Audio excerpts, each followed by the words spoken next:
And welcome back to the second half hour, The Factor Uncensored. Family members are mourning the life of a black woman who lost her life to a deputy's bullet in Springfield, Illinois. Now, reports say 36-year-old Sonya Massey called 911 over a suspected prowler around her house. The situation escalated when deputies seen Sean Grayson noticed a pot of water boiling on the stove, so Massey goes to remove it. She laughs and tells Grayson she rebukes him in the name of Jesus. That's when Grayson says he would shoot her in the face. Massey quickly apologizes and ducks down, but the officer shoots and kills her, makes good on his promise. Here to talk about this disturbing case is former police officer and now private security consultant, Greg Dupree. And joining us tonight on The Factor Uncensored to talk about this very disturbing case is former law enforcement officer and now private security consultant and expert, Greg Dupree.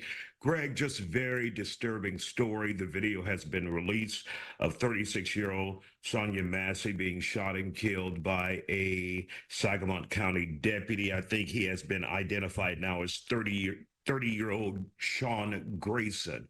Right. Take us through this and make sense of this.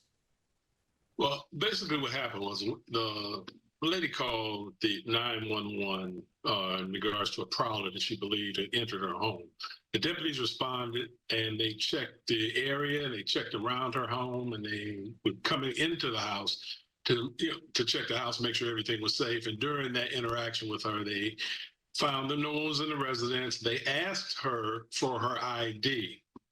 And during this time, she told them that she did not have an ID, but she didn't know where it was. Mm-hmm. And so when the deputies continued to question her, she got up and walked over to the stove where she had a pot of boiling water on the stove.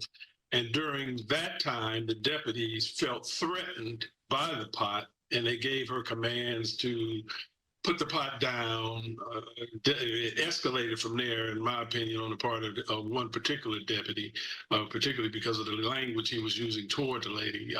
And she, in my opinion, took a defensive posture when they both drew their weapons on her, and where she ducked down and tried to, shield her face, at which time one of the deputies shot her 3 times and killed her. That is just mind-blowing how a call for help from law enforcement turns into a murder like this. Now, a grand jury indicted Deputy Grayson last week, first-degree murder. Right. Because they saw enough where he went too far. Yes. When you hear someone, and I think one of the things that she said, in the name of the Lord, I rebuke you. Right. And so I'm trying to put all of this together because it's hard to make sense of it. I mean, what do you think first of all, what do you think was going on in Deputy Grayson's mind from what you saw in that video? Are you that afraid of a woman near a pot? I mean, I can understand if she picked it up and motioned and was starting to throw it at you, but she never did get a chance to pick it up, right? Right. Well, she did. She did get a chance to pick it up, Isaiah. But let me speak to what was going on. But did she throw it or make a motion like she was? No, she made no type of further gesture toward either one of the deputies. It's just something they assumed, in particular one deputy that shot her assumed. But let me say this: I can't speak for what was going on in that deputy's mind. I can give my opinion on what I saw. It was obvious from looking around the woman's residence that this woman was a potential hoarder and possibly had mental issues. Those should have been red flags for the deputies right off the bat when they entered her residence and saw that. She made the comment, "I rebuke you in the name of Jesus," after the deputy commented on getting away from her with the pot as it was a threat. My thing was, if they noticed that, the deputies could have easily asked to turn the stove off and pour out the water themselves, which they chose not to do. There was enough, in my opinion, from what I could see from the camera, it seemed like there was enough distance between the victim and the deputies where they had time, and they also had cover because there was a counter there that one deputy could have easily ducked behind. There was a corner where the other deputy could have retreated to, and they could also retreated out of the residence altogether. In my opinion, I think the deputy that shot her overreacted. And it's just a sad tragedy that just took place for something I say in my years of experience, it was something that could have been avoided easily. Now, the family told CBS News, or at least the father told CBS News, that they were under the impression that an intruder killed her or she died from someone else, but they never knew it was a deputy until his brother, that being Sonya Massey's uncle, read the report. And it indicated that deputies were involved. So for them to go as much time as they did and not know how she even died, you know, that's questionable in itself. Yeah, it's not only it's a travesty. At the time that this woman was killed by this deputy, and you know, they identified her, they should have gotten in touch with her next of kin. The fact that they didn't, you know, that was a great disservice to her family, and you know, it's something that it's a black mark on that sheriff's department. Even though they fired the deputy, you know, it was still about them covering themselves first, and they looked to see was it any, you know, they might have been conducting their investigation to determine was the shooting justified. That made no, never mind. They should have looked into notifying her next of kin as quickly as they could. You obviously always hate to bring it up, but do you think race had a role in this and the way it was handled? Number one, how she was shot. And secondly, how her family failed to be notified in a timely manner and told what went down. Well, I can't, you know, I can always speculate, which I'm not going to do it this time because, you know, I can't speak for that deputy. I can say this. Cowardice definitely played a role into it, and being, as I said, overreacting. And this guy, both of these deputies, I'm just assuming are seasoned deputies, and it was, man, I just get so frustrated every time I think about watching that video relating to my own experience and think about how many times I've been placed in that situation, and my actions were nowhere near as escalated to that as they were in this situation, particularly the fact when you end somebody's life. Stay with us. We will continue this conversation after the break. And welcome back to The Factor Uncensored. We continue our conversation with Think Like a Cop Now trainer Greg Dupree about the awful police-involved shooting that left one woman dead in her kitchen.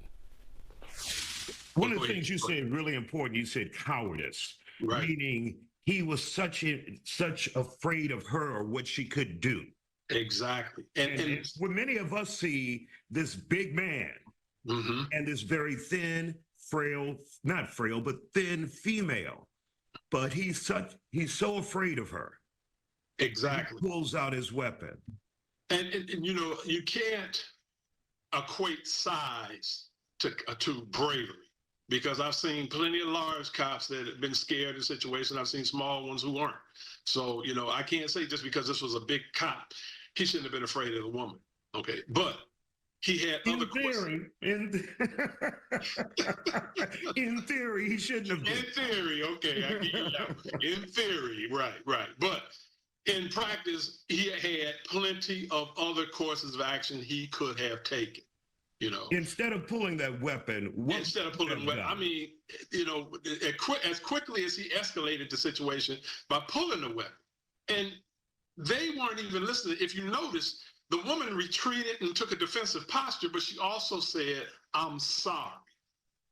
Now, that is not what, those are not words that would come out of the mouth of someone that was potentially going to attack officers. She was obviously frightened, and she died being frightened.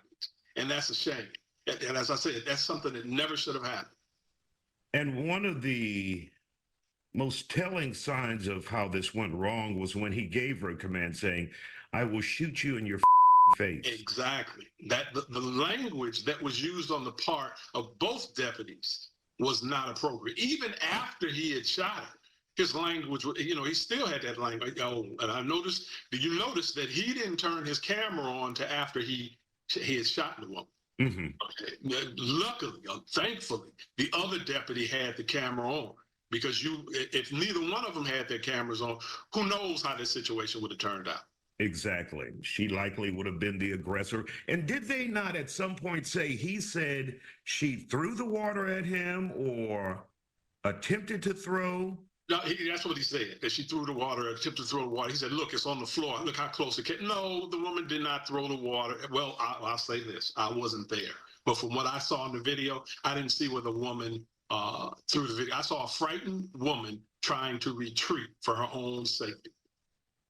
Horrible situation. Greg, Yes, we appreciate you now at TLAC now and your expertise as a former law enforcement officer. Thank you for joining us tonight here on The Factor. Thank you for having me.